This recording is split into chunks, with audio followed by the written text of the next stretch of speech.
Bacok, sebuah jajahan di Kelantan, berasal daripada perkataan Siam bancak yang bermaksud kampung nipah, merujuk kepada kampung nipah yang padat penduduk di selatan Bandar Bacok pada masa kini. Jajahan ini secara rasmi dibentuk pada 4 September 1988 oleh Sultan Ismail Petra dengan pengaruh komuniti Siam dan Melayu yang kuat sejak lebih 200 tahun lalu. Atap Singgora dipercayai berasal daripada perkataan Songkhla, Thailand, di mana nenek moyang pengusaha bacok berhijrah dan membawa teknologi ini pada awal abad ke-18.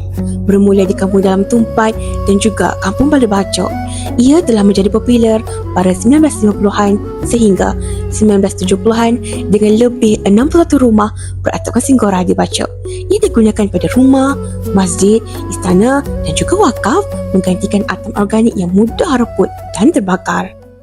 Mengenai Atap Singgora ni, dia dah lama bertapak di bumi Kelantan ni. Sebenarnya sejarah asal dia dari Thailand.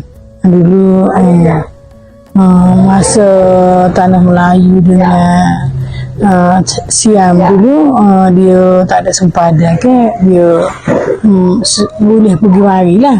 Jadi orang Kawasan Bacok ni, datuk nenek kak ni, generasi yang terdahulu pergi sana cari kerja sebab kerja dekat sana.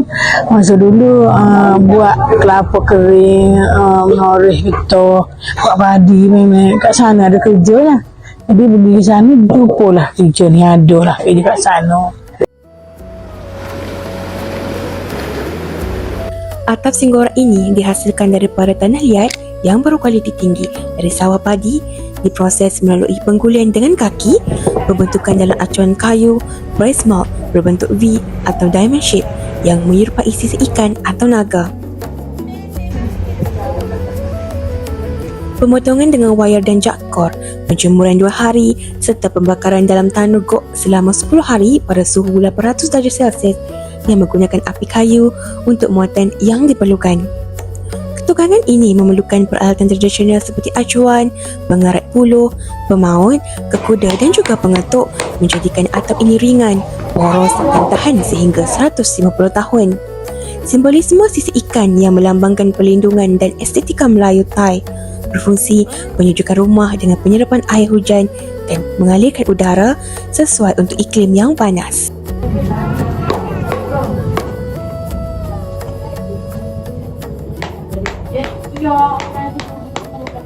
Jadi masa tu, selepas pada tahun tu 66 tu, apabila ekonomi Malaysia ni berubah, dari atap genting, atap batu ni kepada atap genting, atap zinc, sebab berbagai atap lagi lah.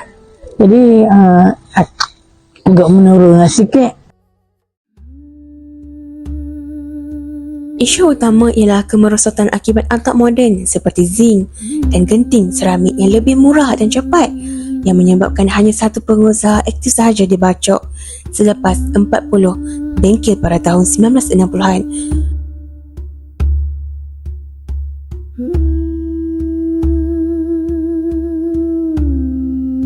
Atap Singgora bukan sahaja penutup bumbung tetapi melambangkan ketahanan warisan Melayu di Bacok dan pada timur yang menghubungkan generasi melalui estetika dan fungsi tradisional.